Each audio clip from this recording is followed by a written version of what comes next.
Many of you continue to ask, what is the sequence of end time events?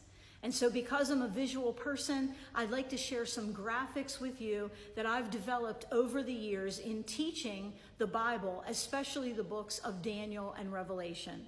Now, I am a person that believes the rapture happens before the tribulation.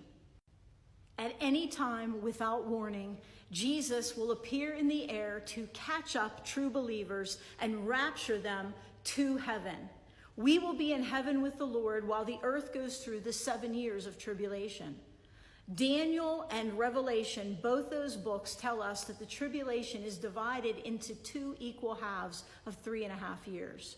During the first half of the tribulation, the Antichrist will come onto the scene and appear to be a man of peace. He'll even barter a peace treaty with Israel.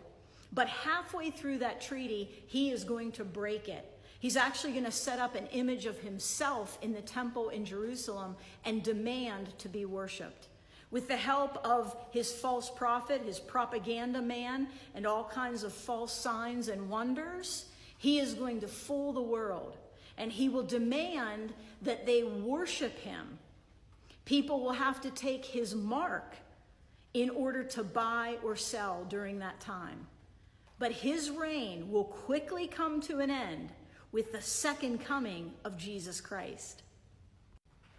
At the second coming of the Lord, all of us who were raptured by Jesus will return with him to fight the battle of Armageddon. Jesus is going to win the war against all his enemies. Satan will then be bound for 1,000 years into the abyss, while Jesus Christ sets up his literal kingdom here on this earth for 1,000 years. We will rule and reign with him.